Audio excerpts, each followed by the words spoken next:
আসসালামু আলাইকুম। Farzana's new recipe চ্যানেলে সবাইকে স্বাগতম। আজকে আমি এমন একটি পিঠা রেসিপি শেয়ার করব, যেই পিঠাটি একবার বানালে সবার মুখে স্বাদ লেগে থাকবে। এতটাই নরম তুলতুলে আর এতটাই মজার যে একবার বানালে বারবার বানাতে মন চাইবে। যে কেউ পিঠার এই রেসিপিটি সামনে বানিয়ে দিলে একটির জায়গায় 10টি খাবে। যেমন হবে নরম তুলতুলে, তেমনি হবে অনেক বেশি টেস্টি। তো চলুন দেখে নিন শীতের এই মজার পিঠাগুলো আমি কিভাবে তৈরি করেছি।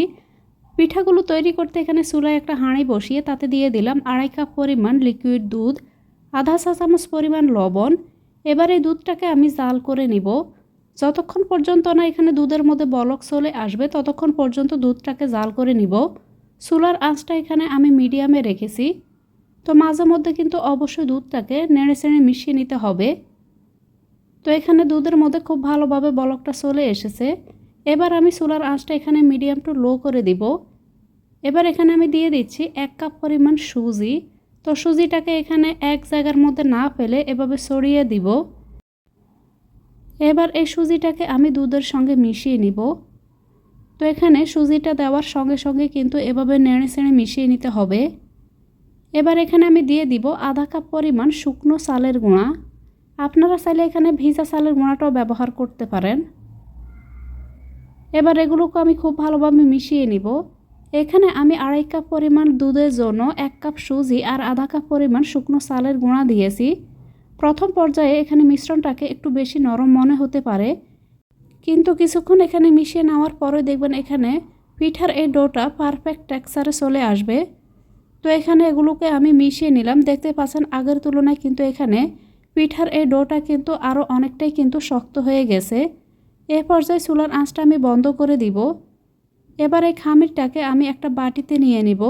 যখন এই খামিরটা কিছুটা ঠান্ডা হবে তখন হাত দিয়ে খুব ভালোভাবে মথে নিব। সেম কড়াইটাতে এখানে আমি দিয়ে দিব 2 কাপ পরিমাণ ফ্রেশ কোরানো নারকেল। তো এবার আমি এখানে খুবই মজার একটি নারকেলের পুর তৈরি করব। তার সঙ্গে এখানে আমি দিয়ে দিব 1.5 কাপ পরিমাণ খেজুরের গুড়। তো গুড়টাকে এখানে আমি এভাবে ছোট ছোট করে ভেঙে বা কেটে নিয়েছি। তো এখানে 2 কাপ পরিমাণ কোরানো নারকেলের সঙ্গে 1.5 কাপ পরিমাণ খেজুরের গুড় দিয়েছি। সাথে দিয়ে দিলাম 2 থেকে 3 টেবিল চামচ পরিমাণ পানি। এবার খেজুরের গুড় আর নারকেলটাকে খুব ভালোভাবে মিশিয়ে নিব। চুলার আঁচটা এখানে আমি মিডিয়ামে রেখেছি। কিছুক্ষণ এভাবে এগুলোকে আমি জাল করে নিব।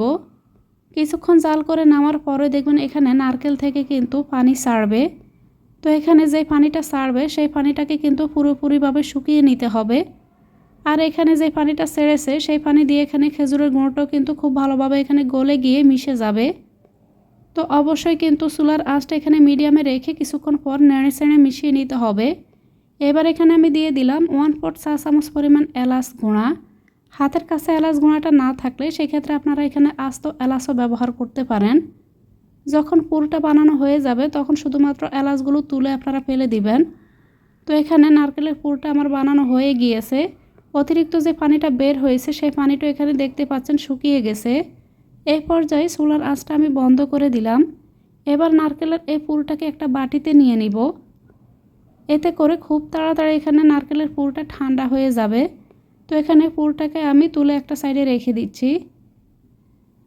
ততক্ষণে এখানে খামিরটাও আমি খুব ভালোভাবে হাত দিয়ে মথে নিয়েছি। দেখতে পাচ্ছেন কতটা সফট করে পিঠার এই ডোটাকে আমি মাখিয়ে নিয়েছি। এতক্ষণে এখানে এই পুরটাও কিন্তু ঠান্ডা হয়ে গিয়েছে। এবার আমি পিঠাগুলোকে বানিয়ে নিব। পিঠাগুলোকে বানিয়ে নেওয়ার সুবিধার্থে এখানে আমি হাতের মধ্যে কিছুটা চালের গুঁড়া লাগিয়ে নিলাম। এতে করে পিঠার এই ডোটা যখন আমি হাতে নিব হাতের মধ্যে পিঠার এই ডোটা লেগে যাবে না। তো এখানে কতটা পরিমাণ পিঠার ডো নিয়েছি দেখে নিশ্চয় আপনারা বুঝতে পারছেন। এবার 2 হাতের আঙ্গুল দিয়ে এভাবে হালকাভাবে চেপে চেপে গোল করে এটিকে চ্যাপটা করে নিব। পিঠাগুলোকে বানিয়ে নেওয়ার জন্য এটিকে খুব বেশি পাতলা করব না, একটু মোটা রেখে এখানে চ্যাপটা রাখবো। এবার আমি এখানে দিয়ে দিব নারকেলের পুর। তো এখানে মাঝখান থেকে একটু লম্বালম্বিভাবে নারকেলের পুরটাকে আমি দিয়ে দিচ্ছি। তো এখানে গোল করে পুরটাকে না দিয়ে এভাবে লম্বালম্বি করে দিয়ে দিচ্ছি, যেহেতু আমি এখানে চমচম পিঠার এখানে শেপ দিব। এবার 2টা সাইড থেকে এখানে তুলে 2টা সাইডের মুখ খুব ভালোভাবে এখানে আটকে নিব। তো 2 হাতের আঙ্গুল দিয়ে এভাবে খুব ভালোভাবে মুখটাকে আমি আটকে নিচ্ছি। তো আটকে নেওয়ার সময় যদি মনে হয় হাতের মধ্যে লেগে যাচ্ছে, সেই ক্ষেত্রে হাতের মধ্যে আবারও কিছুটা চালের গুঁড়া লাগিয়ে নেবেন। এতে করে আর হাতের মধ্যে লেগে যাবে না। এবার 2 হাতের তালুতে এভাবে গড়িয়ে আমি পিঠার শেপটা দিয়ে দিব। তো মনোযোগ দিয়ে দেখলে আপনারা বুঝতে পারবেন এখানে সমসম পিঠার শেপটা আমি কিভাবে দিচ্ছি। যেহেতু পিঠার এই খামিরটাকে তৈরি করার সময় এবং মাখিয়ে নেওয়ার সময় আমি এখানে কোনো তেল বা ঘি ব্যবহার করিনি, তাই এখানে পিঠাগুলোকে শেপ দেওয়ার সময় অবশ্যই হাতের মধ্যে চালের গুঁড়া লাগিয়ে পিঠাগুলো শেপ দিয়ে নেবেন। এতে করে খুব সহজে আপনারা পিঠার শেপটা দিতে পারবেন। তো এখানে সরাসরি পিঠাটিকে বানিয়ে আমি একটি স্টিমারের মধ্যে নিয়ে নিলাম। তো এখানে আরও একটি পিঠা বানিয়ে আপনাদেরকে দেখিয়ে দিচ্ছি যে পিঠাগুলো আপনারা কিভাবে শেপ দিয়ে বানিয়ে নেবেন। তো দেখতেই পাচ্ছেন পিঠাগুলো বানানো কতটা সহজ। তো এখানে আমি আরও একটি পিঠা বানিয়ে নিয়েছি, ঠিক একইভাবে বাকি সবগুলো পিঠা এখানে আমি বানিয়ে নিয়েছি। এবার এই পিঠাগুলোকে আমি ভাপ দিব।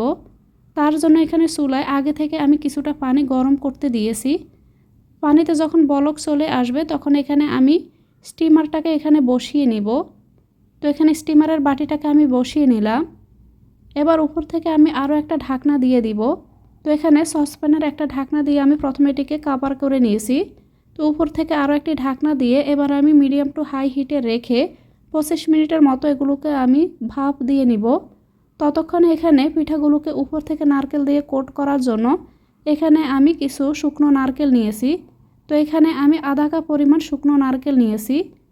চুলার আঁচটা এখানে মিডিয়াম টু লো হিটে রেখে নারকেলগুলোকে আমি ভেজে নিব। আপনারা চাইলে না টেলেও শুকনো নারকেলটাকে সরাসরি ব্যবহার করতে পারেন।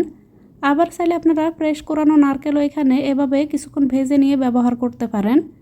তো এখানে যখন এরকম কালার চলে আসবে তখন আমি নারকেলগুলোকে চুলা থেকে নামিয়ে নিব। এবার এগুলোকে একটা সাইডে রেখে দিচ্ছি। এদিকে আমি পিঠাগুলোকে 25 মিনিটের মতো ভাপ দিয়ে নিয়েছি।